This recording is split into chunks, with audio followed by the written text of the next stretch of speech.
Excusez-moi, ça a coupé, j'ai eu un petit problème de place sur ma carte SD. Donc je disais, oui, j'ai changé le radiateur de cette carte graphique. Je l'ai pas changé d'ailleurs, je l'ai simplement retiré pour changer la pâte thermique du processeur. J'ai rajouté donc les fameux ports USB fournis avec la carte mère USB 3 en bas de mon boîtier. Et je l'ai simplement branché, voilà, bon, à la sauvage pour le moment. Et maintenant je vais penser, je vais me mettre en fait à mettre les connecteurs faciles, parce qu'il me reste vraiment pas beaucoup de temps. Voilà. Là c'est la dernière vidéo pour vous montrer mon montage vite fait sans mon Rhéobus. Donc pour l'instant voilà ce que ça donne, hein, à peu près partout.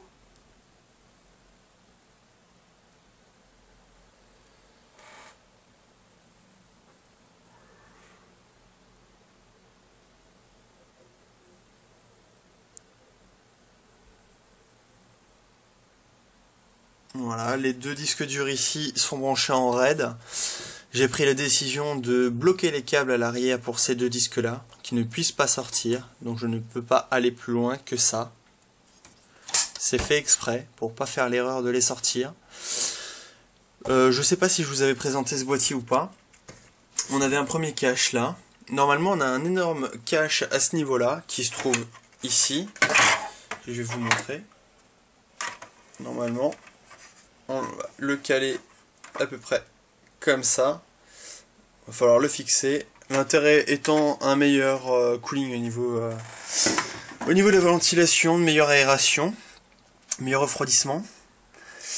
Je pense que j'ai branché vraiment tout ce qu'il fallait sans vraiment abuser. J'ai pas tout mis.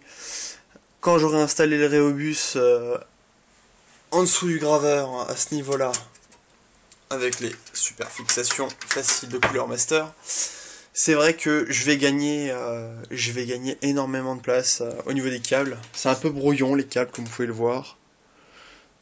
Et après je pense qu'on verra vraiment plus rien. Déjà on aura celui-là qui va disparaître, hein. Tous ces petits câbles là-haut là qu'on voit passer, ces câbles noirs ici, ce sont des câbles qui sont reliés pour la ventilation. Ces câbles, j'ai utilisé un coupleur pour les ventilateurs. C'était pour celui-là et pour celui-là, ici, pour que ma carte mère fasse tout le boulot et que ce soit pas simplement relié sur du Molex avec une ventilation à pleine puissance. Je veux une gestion quand même correcte en attendant de recevoir mon Rhéobus. Voilà, en soi, j'ai branché donc ce double rack en façade, donc qui me permet de mettre deux disques durs. Donc là j'ai mis un port SATA 2 et un port SATA 3. Pourquoi? Parce que le deuxième câble en fait qui était fourni avec, que j'utilisais du coup pour le graveur, c'est des coudes, et coude à coude c'est pas possible, c'est tout simplement impossible.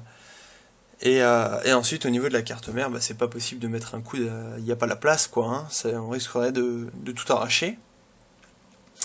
J'ai pris les ports SATA blancs, comme je vous l'avais dit, c'est les ports gérés par la puce Intel qui débite du 6 Go seconde pour simplement ce RAID 0 entre ces deux disques durs.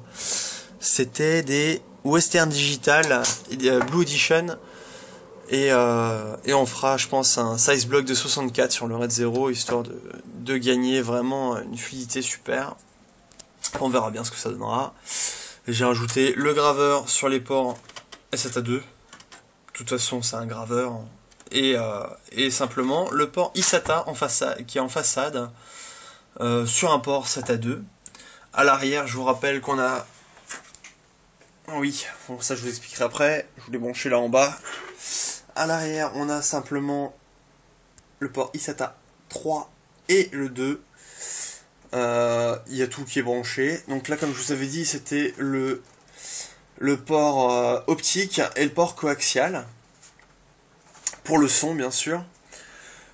On a tout ce qu'il faut. Je pense rajouter au-dessus de la carte graphique mon ancienne Supreme FX qui avait le DTS. Alors je sais pas si a un son vraiment aussi bien que la Supreme FX, qui avait été fournie avec la P5e suite à un oubli de carte son sur la carte mère, donc on verra bien ce que ça va donner. Donc je vous remontre ici, simplement, on a un port adaptable aussi bien pour du 3.5, des disques durs 3.5, ou alors simplement des disques durs genre SSD ou disques durs de PC portable. Donc c'est utilisation vraiment facile, hein. Vous voyez, à glisser simplement, hop, on ferme. Pareil, encore un là et encore un là. Et là. Donc ça nous fait un total de 5 en interne, avec des fixations faciles. Sachant qu'on a encore les deux racks ici. Donc c'est assez... Franchement, si vous avez des manques de place, je sais pas comment vous allez vous débrouiller. Les câbles bleus que vous avez vu passer derrière, c'est simplement les USB 3 qui sont en façade sur ce AFIX. Je veux qu'il fonctionne en USB 3, alors je fais en sorte qu'il fonctionne en USB 3 directement. Vous avez le port XSATA, le port FireWire, deux ports USB 2, donc c'est des débits totalement classiques, micro et casque. Un graveur DVD double couche, hein. Bon, ça c'est pas avec, hein, forcément, faut pas rêver. Vous avez des baies ici, j'avais déjà retiré la grille, en dessous normalement allié encore, voilà. Donc je l'ai déjà retiré en prévision de rajouter mon Rhéobus. Je vous rappelle ce que c'est un Rhéobus, c'est simplement un truc qui ressemble à un graveur, simplement soit avec un écran LCD, soit avec des potentiomètres, et ça vous permet vous-même de contrôler la vitesse de ventilation, donc à vous de choisir la rotation par minute, en fonction des degrés, parce que souvent les Rhéobus sont fournis avec des sondes. Donc c'est à vous de vous débrouiller, ou alors bien sûr, si vous prenez le top du Rhéobus, bah, vous avez la sélection automatique, enfin tout est automatisé, c'est magnifique. On va retirer tous les caches, et là on arrive au système de rack. Donc on va les sortir, hein. Je vais laisser celui-ci, je vais retirer celui du bas. Voilà, donc vous voyez, vous avez simplement la connectique. Le rack qui fonctionne comme ça. Vous avez les trous pour les disques durs standard 3,5 ou les 2,5. Je vais vous montrer ça d'un peu plus près. C'est pas évident. Voilà, donc vous avez vos trous standards ici, ici, ici, ici, ou alors 4 pour les plus petits. À fixer en dessous, c'est fourni avec des vis pareilles. Vous n'allez pas prendre vos vis comme celle-ci.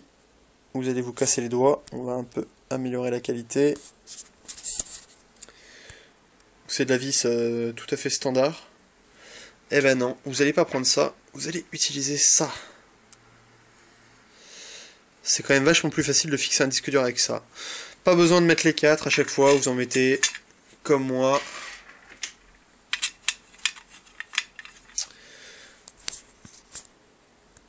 Un sur 2, comme ça suffit amplement. De toute façon, 4 c'est vraiment pour la sécurité, mais bon, 2 ça suffit amplement. Voilà, on a fait le tour de ce montage, qui était sympa.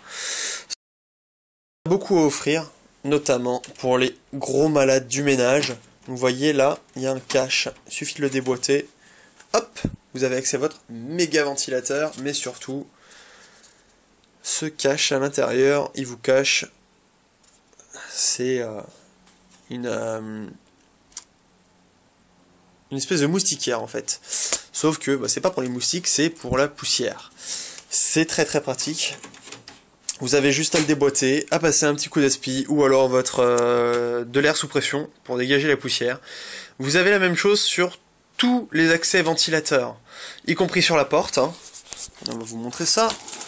Y compris sur la porte, ici, vous pouvez le voir d'ailleurs, il est plein de poussière tout simplement. Voilà. Sur le dessus, c'est pareil. Hein, vous avez les méga ventilos. Le deuxième, on vous fait miroiter un ventilo, mais il n'y en a pas, mais vous pouvez le mettre. Personnellement, je trouve que ça suffit largement, surtout qu'on vient de mettre le Noctua NHD14. Donc au niveau ventilation, On en a vraiment plus qu'assez, surtout quand on voit aussi la tronche de cet immense radiateur qu'on a sur cette GTS 450 de MSI. C'est le modèle Cyclone. Je l'ai déjà testé en idle, je suis à 17 degrés. Et en full charge, 34 degrés. Donc, à voir maintenant, avec un PC un peu plus puissant, enfin un peu plus puissant, beaucoup plus puissant, on va pouvoir s'amuser, faire des petits overclocking, surtout avec un meilleur refroidissement. Et puis, je vous montrerai ce que ça donne pendant les benchmarks. Voilà.